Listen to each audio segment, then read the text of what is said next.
warahmatullahi wabarakatuh. Hai anak-anak kelas 6 yang hebat. Sudahkah kalian mempersiapkan diri untuk ulangan sumatif akhir semester 1? Ayo kita belajar bersama Bu Guru. Kali ini Bu Guru akan menyampaikan soal sumatif akhir semester 1 dan pembahasannya untuk mata pelajaran Bahasa Indonesia kelas 6. Ini materinya adalah dari bab 3 dan bab 4 Bahasa Indonesia kelas 6 Kurikulum Merdeka. Semoga bermanfaat ya, dapat membantu kalian belajar di rumah. Oke, selamat mengikuti. Pilihan ganda nomor 1. Perhatikan teks berikut. Pada zaman dahulu di Kepulauan Komodo tinggallah seorang pria bernama Empu Najo dan istrinya Lea. Mereka tinggal di Teluk Lohlawi di Gilimana. Di sana Empu Najo terpilih menjadi kepala desa. Namun desa tersebut terus diserang oleh orang-orang dari suku Bajo yang tak segan menjarah dan mengobrak-abrik desa mereka hingga luluh lantak. Setiap kali ada serangan, warga desa memilih mundur ke gunung. Namun mereka tak bisa menyembunyikan kesedihan dan hati yang berkeping-keping ketika kembali melihat desa mereka yang hampir rata dengan tanah. Arti kata luluh lantak pada teks cerita tersebut adalah luluh lantak artinya hancur sama sekali, hancur sehancur-hancurnya ya. Jadi jawabannya adalah A. Nomor 2, perhatikan teks berikut. Dengan berat hati, Empu Nado sendiri yang membantu Lea melahirkan bayi mereka. Ketika itu angin menari-nari membawa masuk daun-daun dari luar melalui jendela dan mengelilingi Lea. Wajah Lea bersinar seperti bulan purnama. Kata angin menari-nari termasuk majas titik-titik. Nah, mari kita simak lagi apa pengertian dari majas metafora atau gaya bahasa metafora. Gaya bahasa metafora, majas metafora, mengungkapkan sesuatu dengan perbandingan langsung atas dasar sifat yang sama atau hampir sama. Contoh, karena rajin membantu, dia dianggap sebagai anak emas oleh orang tuanya. Anak emas, anak kesayangan. Emas itu benda logam yang berharga, ya, anak kesayangan. Just asosiasi itu atau perumpamaan, ya, membandingkan dua objek yang berbeda tapi dianggap sama. Ciri-cirinya menggunakan kata pembanding bagaikan, bak, atau seperti, ya. Contoh, matanya indah seperti bintang kejora. Majas atau gaya bahasa personifikasi. Majas personifikasi menggunakan sifat-sifat benda hidup pada suatu benda mati. Benda mati dianggap berbuat seperti manusia. Contoh, pohon liur melambai-lambai tertiup angin. Ya, melambai-lambai yang biasanya melambai-lambai kan tangan manusia. Pohon liur, kelapa dianggap melambai-lambai seperti tangan manusia. Majas hiperbola ya, menyampaikan sesuatu dengan gaya melebih-lebihkan. Contoh, ayah bekerja keras membanting tulang demi memenuhi kebutuhan keluarganya. Masa tulang sampai dibanting, melebih-lebihkan ya, itu sangat sekali, bekerja sangat keras sekali. Ini Bu Guru sisipkan majas yang terdapat pada teks cerita Putri Komodo. Ya, ada pada buku bahasa Indonesiamu. Hati yang berkeping-keping artinya sangat sedih, itu termasuk gaya bahasa hiperbol, melebih-lebihkan ya. Kemudian rata dengan tanah artinya hancur, itu juga termasuk gaya hiperbola, melebih-lebihkan. Setegar karang, itu gaya bahasa asosiasi, artinya sangat tabah. Hutan bisa memberi kita makan. Itu gaya bahasa personifikasi, diibaratkan seperti manusia. Hutan tempat kehidupan artinya. Buah hati itu gaya bahasa metafora, artinya anak. Berat hati, gaya bahasa metafora, artinya tidak tega. Angin menari-nari, angin diibaratkan berbuat seperti manusia. Personifikasi, artinya angin berembus. Ya, jadi kamu baca sendiri selanjutnya ya. Di kata angin menari-nari termasuk majas personifikasi. Angin dianggap berbuat seperti manusia menari-nari. Personifikasi jawabnya ya B. 3. Perhatikan teks berikut. Kemudian Empu Nanjo terkejut. Dia merasa ada sesuatu yang aneh, sungguh aneh. Lea melahirkan seorang bayi laki-laki dan seorang kembaran perempuan yang bentuknya jauh dari manusia. Kulitnya bersisik, berbintik-bintik, matanya hitam, dan dia memiliki ekor. Empu Najwa menatap anak perempuannya yang sangat mungil, namun penampakannya seperti kadal raksasa yang berkelana di sabana di batas desa. Anakmu laki-laki, kata Empu Najwa ragu-ragu sambil menatap istrinya. Tapi sayangnya roh sudah meninggalkan jasad Lea. Empu Najwa harus berlapang dada ditinggalkan belahan hatinya. Dia bertekad untuk membesarkan sendiri kedua anaknya. Dia memberi nama bayi laki-lakinya Si Gerong dan anak perempuannya Orah. Tokoh utama dalam penggalan cerita tersebut ialah tokoh utama itu yang paling banyak berperan dalam cerita, sering disebut namanya dalam cerita itu. Lihat yang diberi garis merah berguru, Empu Najwa, Empu Najwa, Empu Najwa, Empu Najwa. Berarti tokoh utama dalam penggalan cerita tersebut ialah Empu Najwa. 4. Perhatikan teks berikut. Hari ketiga. Hari ini kami sudah harus kembali ke kota, meninggalkan sungai dan hutan yang tenang dan damai. Sarapan dihidangkan pukul 7. Kemudian pukul 9 kami berangkat menuju desa Sekonyer untuk berjalan-jalan dan melihat suasana desa di tepi sungai Sekonyer ini. Dulu penduduk tinggal di dalam Taman Nasional, tapi kemudian dipindahkan ke sini. Beberapa penduduk membuat kerajinan tangan yang dijual untuk turis yang datang. Informasi penting dalam paragraf tersebut adalah perhatikan kalimat yang diberi warna kuning berguru. Kemudian pukul 9 kami berangkat menuju desa Sekonyer untuk berjalan-jalan dan melihat suasana desa di tepi sungai Sekonyer ini. Dulu penduduk tinggal di dalam Taman Nasional, tapi kemudian dipindahkan ke sini. Beberapa penduduk membuat kerajinan tangan yang dijual untuk turis yang datang. Lihat ya. Melihat-lihat desa tempat bermukimnya penduduk yang sebelumnya tinggal di dalam Taman Nasional. Oke, benar ya? Benar itu. B. Semua penduduk desa Sekonyer membuat kerajinan tangan. Salah, hanya beberapa orang saja. C. Berangkat menuju Pondok Tanggui. Tidak ada di situ Pondok Tanggui. D. Pukul 7 berangkat menuju desa Sekonyer. Bukan pukul 7 tapi pukul 9. Salah. Jadi yang benar adalah A ya. 5. Perhatikan teks cerita berikut. Baru Kelinting yang telah berhasil dalam pertapaannya dan berubah wujud menjadi seorang anak manusia pun mendatangi warga Patok yang sedang mengadakan pesta rakyat.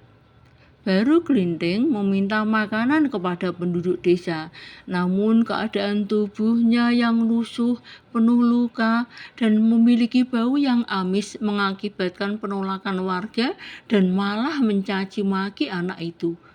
Dengan menangis dan sakit hati yang teramat sangat, baru Kelinting pergi meninggalkan pesta.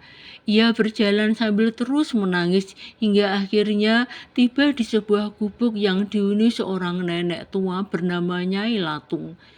Baru Kelinting pun meminta minum kepada nenek tersebut. Nyai Latung merasa iba dan segera memberinya minum sekaligus makanan. Setelah selesai makan dan minum, baru Kelinting pun kemudian pamit. Ia berpesan kepada Nyai Latung agar naik ke atas lesung ketika mendengar bunyi kentongan. Baru Kelinting kembali ke keramaian pesta dan menantang warga mencabut sebatang lidi yang ditancapkan di tanah. Ajaibnya, tak seorang pun mampu mencabutnya. Hanya baru Kelinting yang berhasil mencabut lidi itu. Lalu keajaiban pun terjadi. Lubang bekas tancapan lidi tersebut menyemburkan air yang sangat deras. Semburan air makin lama makin deras dan menjadi air bah yang besar.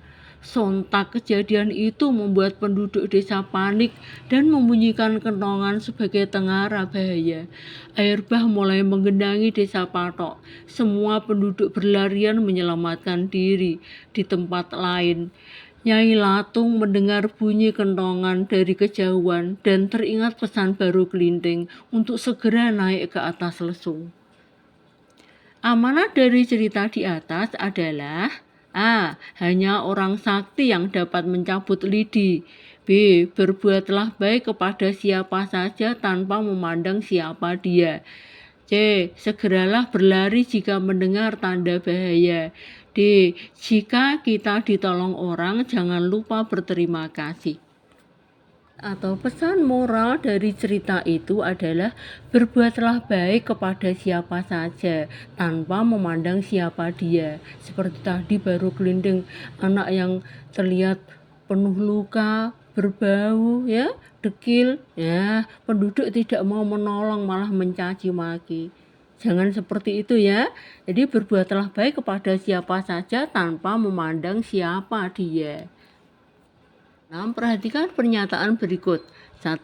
Diucapkan oleh orang kedua atau orang ketiga. 2. Menggunakan tanda petik di awal dan akhir kalimat. 3. Menggunakan kata hubung bahwa, agar, untuk, dan untuk pertanyaan menggunakan kata apakah serta mengenai. 4. Sebelum tanda petik 2 dipisahkan dengan tanda koma. 5. Huruf pertama di awal petikan menggunakan huruf kapital, huruf besar ya. Ciri-ciri kalimat langsung ditunjukkan oleh pernyataan nomor berapa? Kita analisis dulu. 1. Diucapkan oleh orang kedua atau orang ketiga. Salah. Yang mengucapkan adalah orangnya sendiri, langsung oleh orangnya sendiri. Salah ya. 2. Menggunakan tanda petik di awal atau di akhir kalimat. Benar.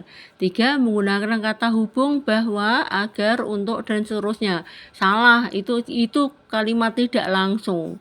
4. Sebelum tanda petik 2 dipisahkan dengan tanda koma. Ibu berkata, koma, tanda petik, ya.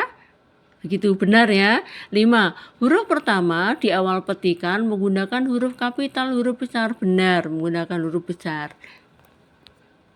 Jawabannya yang benar adalah 2, 4, dan 5. C ya. 2, 4, dan 5 yang diberi contreng hijau buku 7. Perhatikan pernyataan berikut. 1. Memiliki kata tugas berupa agar, sebab, bahwa, untuk, tentang, supaya, dan lainnya. 2. Menggunakan tanda petik di awal dan akhir kalimat. 3. Pelaku yang menyatakan ujaran dapat mengalami perubahan bergantung pada konteks kalimatnya, yakni kata ganti orang pertama menjadi orang ketiga, kata ganti orang kedua menjadi orang pertama. 4. Pada bagian kutipan biasanya berbentuk kalimat berita. 5. Sebelum tanda petik 2 dipisahkan dengan tanda koma. Ciri-ciri kalimat tidak langsung ditunjukkan oleh pernyataan nomor analisis. 1. Memiliki kata tugas berupa agar, sebab, bahwa, untuk, tentang. Benar ya. Itu kalimat tidak langsung. 2. Menggunakan tanda petik. Bukan, salah. Itu untuk kalimat langsung. 3. Pelaku yang menyatakan ujaran dapat mengalami perubahan bergantung konteks kalimatnya. Benar ya. 4. Pada bagian kutipan biasanya berbentuk kalimat berita. Benar. 5. Sebelum tanda petik 2 dipisahkan dengan tanda koma. Salah. Itu untuk kalimat langsung. Ciri-ciri kalimat tidak langsung ditunjukkan oleh pernyataan nomor 1, 3, dan 4. B ya, 1, 3, dan 4. Nomor 8. Perhatikan pernyataan berikut. Situs Sangiran dianggap sangat penting untuk memahami evolusi manusia. Oleh karena itu, UNESCO menetapkan Sangiran sebagai situs warisan dunia pada tahun 1996. Sampai sekarang, situs Sangiran merupakan tempat penelitian arkeologi penting yang menjadi rujukan para ilmuwan di seluruh dunia. Museum Sangiran didirikan untuk menjembatani para ilmuwan menceritakan kehidupan manusia pada masa lalu dari temuan-temuan mereka. Perhatikan pernyataan yang merupakan arti kata dalam teks berikut. 1. Evolusi adalah perubahan bentuk tubuh secara cepat. 2. Situs adalah temuan benda-benda purbakala. 3. Arkeologi adalah kehidupan dan kebudayaan zaman kuno. 4. Museum adalah tempat untuk menyimpan benda-benda bersejarah. Pernyataan yang benar ditunjukkan oleh nomor. Kita analisis, kita bahas ya. Evolusi adalah perubahan bentuk tubuh secara cepat. Salah. Evolusi itu perubahan bentuk tubuh secara perlahan-lahan. 2. Situs adalah temuan benda-benda purbakala. Benar. 3. Arkeologi adalah kehidupan dan kebudayaan zaman kuno. Salah, ada kata logi itu berarti ilmu. Ilmu yang mempelajari tentang kehidupan dan kebudayaan zaman kuno. Salah nomor 3 ya. Museum adalah tempat untuk menyimpan benda-benda bersejarah. Benar. Pernyataan yang benar adalah nomor 2 dan nomor 4. B ya, 2 dan 4. 9. Anak-anak kelas 6 akan melakukan kunjungan ke Museum Kartini. Mereka harus melakukan pengamatan dan membuat laporan. Berikut ini hal-hal yang harus ditulis dalam laporan hasil pengamatan, kecuali yang harus ada dalam laporan hasil pengamatan itu adalah tempat dan waktu pengamatan, objek yang diamati, catatan hasil pengamatan, ya, siapa pengamatnya. Kalau alat transportasi dan biaya menuju lokasi tidak perlu. Jadi kecuali adalah B. Ya, yang bukan merupakan hal yang ada dalam laporan pengamatan adalah B, alat transportasi dan biaya menuju lokasi. Nomor 10, perhatikan teks berikut. Lalu, apa yang bisa kita lakukan untuk menghentikan krisis iklim ini? Ada beberapa hal yang bisa kita lakukan bersama-sama agar krisis iklim ini tidak berlanjut. Salah satunya adalah dengan mengurangi konsumsi. Pola hidup berkelanjutan adalah salah satu hal yang digalakkan oleh beberapa pemerhati lingkungan di dunia. Daur ulang, beli baju tahan lama, efisien dalam bepergian, konsumsi produk lokal, mengurangi bahan makanan tinggi emisi seperti daging merah, dan efisiensi penggunaan listrik adalah beberapa hal yang bisa kita mulai lakukan. Berikut adalah beberapa hal yang kita lakukan agar krisis iklim tidak berlanjut, kecuali mengurangi bahan makanan tinggi emisi. Benar, itu untuk mengurangi krisis iklim. B. Melakukan daur ulang. Benar, ada dalam teks itu ya. C. Menggunakan motor setiap keluar rumah. Lah, itu malah menambah gas buangan ya. Meningkatkan emisi itu. D. Menghemat listrik. Benar. Jadi kecuali adalah C. Menggunakan motor setiap keluar rumah. Itu malah menambah krisis iklim, mempengaruhi krisis iklim. Berikut untuk menjawab soal nomor 11 sampai 15. Perhatikan teks berikut. Semua kegiatan manusia yang melibatkan lepasnya gas rumah kaca ke udara merupakan penyebab dari krisis iklim. Kegiatan yang paling parah adalah penggunaan energi yang berasal dari bahan bakar fosil, karena bahan bakar fosil memiliki kandungan karbon yang besar. Artinya, semua kegiatan kita yang masih memakai batu bara, minyak, dan juga gas berkontribusi terhadap menumpuknya gas rumah kaca. Penggunaan energi untuk menjalankan industri manufaktur, tempat barang-barang yang kita konsumsi berasal juga berperan besar. Begitu juga kontribusi dari gas emisi yang dilepaskan dari pengosongan lahan untuk industri ternak dan agrikultur. Transportasi, khususnya yang menggunakan emisi tinggi seperti pesawat terbang, juga berpengaruh terhadap besarnya gas rumah kaca. Berdasarkan teks eksplanasi di atas, pasangkanlah dua pernyataan ini dengan benar.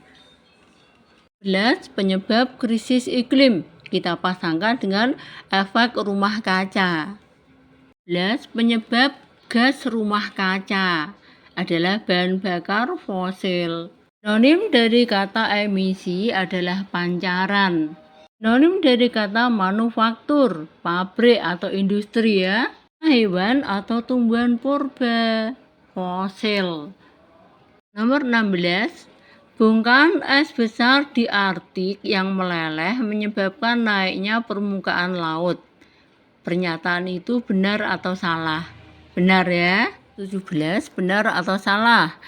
Dia meninggalkan rumah ketika matahari baru bangun. Kalimat tersebut mengandung majas hiperbol.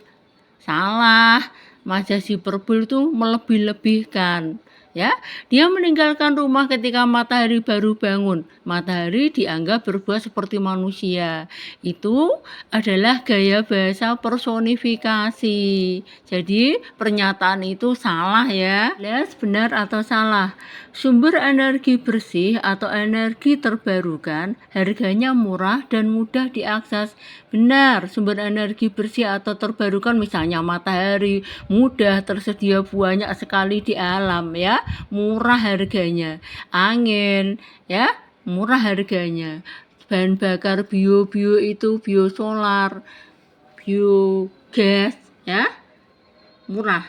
Jadi jawabannya adalah benar. Benar atau salah? Perjalanan ini istimewa karena kami menginap di rumah perahu atau kelotok. Pernyataan tersebut termasuk opini, pendapat pribadi yang belum tentu benar. 5. Kalian sudah belajar untuk membedakan fakta dan opini. Kebenaran dalam fakta sudah terbukti dan terverifikasi. Sementara opini adalah pendapat pribadi yang kebenarannya belum terbukti. Perjalanan ini istimewa karena kami menginap di rumah perahu atau kelotok. Pernyataan tersebut termasuk opini, benar, pendapat pribadi ya. Birut Galdikas pertama kali meneliti orang utan di Tanjung Puting pada tahun 1971. Pernyataan tersebut termasuk fakta. Fakta sudah terbukti kebenarannya, sudah terverifikasi. Benar, pernyataan itu adalah termasuk fakta.